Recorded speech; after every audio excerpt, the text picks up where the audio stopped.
Today, we want to talk about a very emotive issue, mortgages.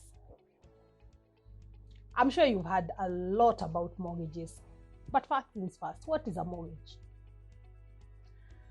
A mortgage is a loan that you go to a bank to get to purchase a house or a home. And the home or the house is used as what we call collateral. That means that it is charged against that loan. So the loan is registered against your title, and the bank takes your title and stays with it until you repay their money.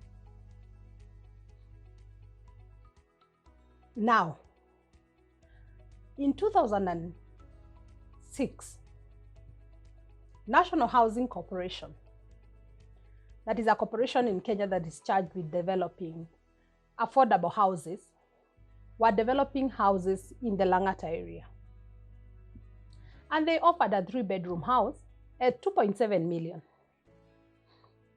And for most of us who were in the working group at that point in time, we looked at that. Some opted to take the mortgage through a tenant purchase scheme, and some opted not to. Unfortunately, I'm one of the ones that opted not to.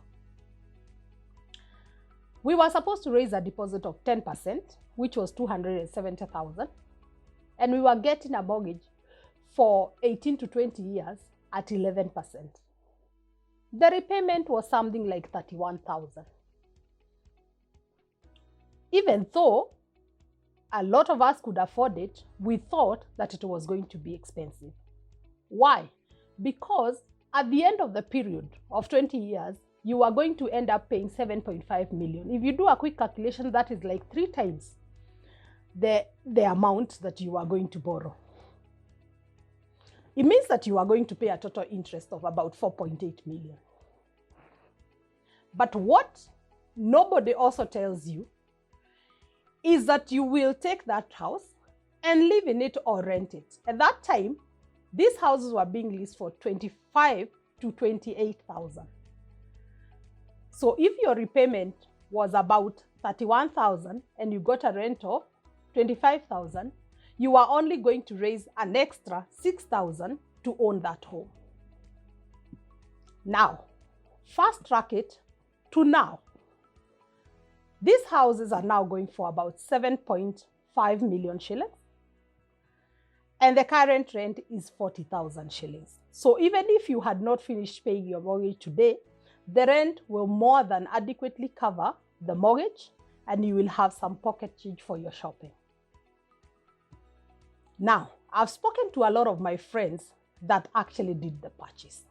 And what happened is that all of them told me that because their earnings increased, their salaries increased, all their businesses did well, most of them were able to repay these loans within 5 to 10 years. So it would have been wise to take that mortgage, because in 10 years, you are going to be able to repay it. So you didn't end up paying all the interest rates that we were envisioning as we were making the decision to buy. Today, I'm going to take you through the advantages and the disadvantages of a mortgage. As you will pick from the story I've just shared,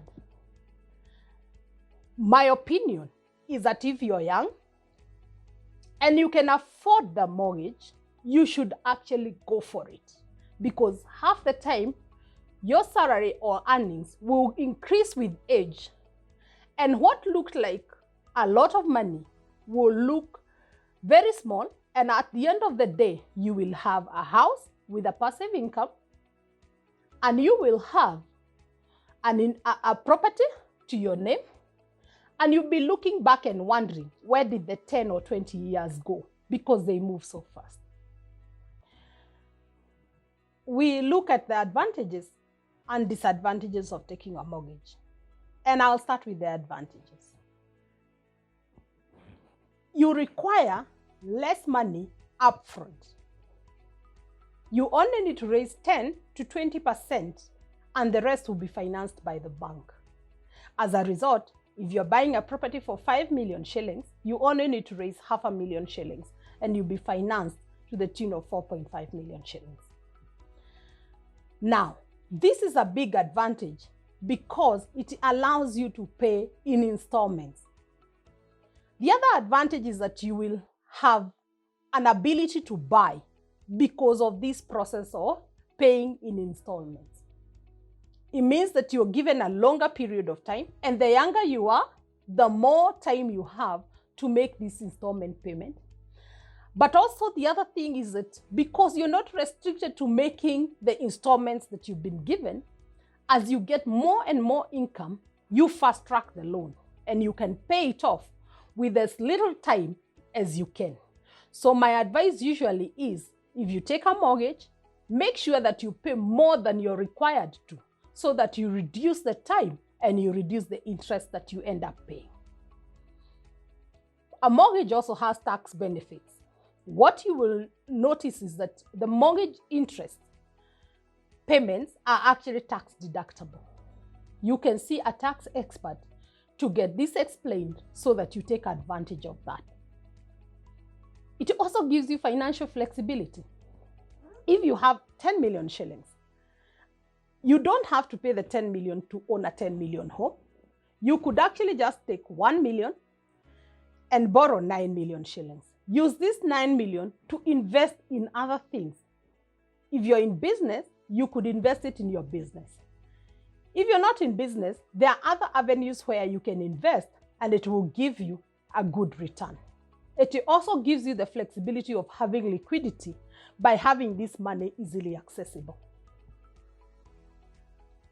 You also have the advantage that it improves your credit score.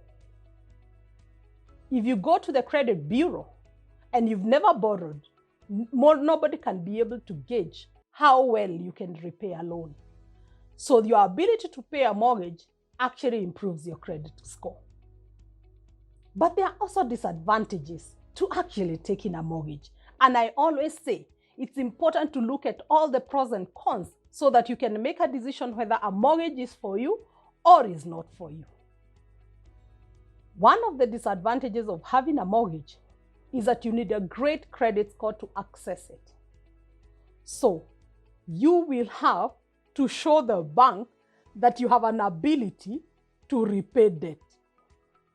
So if you are registered with the credit bureaus that you defaulted on a loan, even though it could have been M-Shwari, you'll be given a bad credit score and it may interfere with your ability to take a mortgage. There are also very high interest rates to mortgages. Currently, the mortgages in Kenya are at about 13%. That will make, if you repay your loan within the maximum period of time that is allowable, you will pay about 3 times the value of the current value of your property. That has been the hindrance to a lot of people taking a mortgage. But like I said, you have the option to fast track the payment of your mortgage, and you also realize that you will have accrued capital gains as the property stays, so you will be building your equity. The other disadvantage is that there are added costs. When you go to take a mortgage, you'll be required to pay lawyers to register the church. You'll be required to pay valuers to assess the value of the property. You have to pay property insurance. You have to pay a loan access fee to the financiers. All these add to the costs. It also means that if you delay in the payment of your loan, you will also incur penalties to the bank.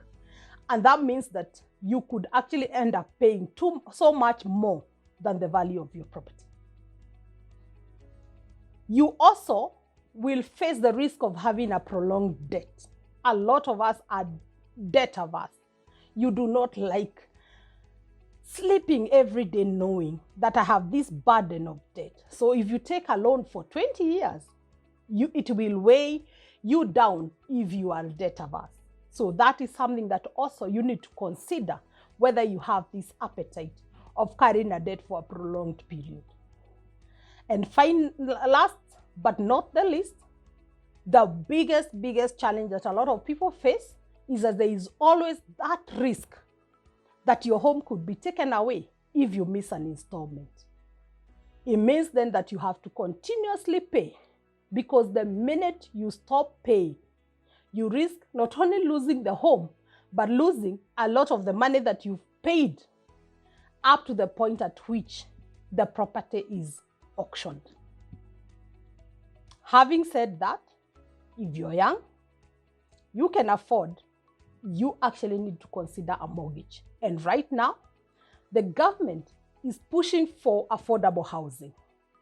The government is also putting in place a scheme that will allow a lot of people to access a mortgage at 7%. I would advise anybody that qualifies for that, especially if you have a steady income like in employment, to actually take advantage of this, because it will make sure that when you're a bit older, you will not only have a home, you will have a real estate investment. This is Mary Mulwa. Keep it here for more tips on real estate investment.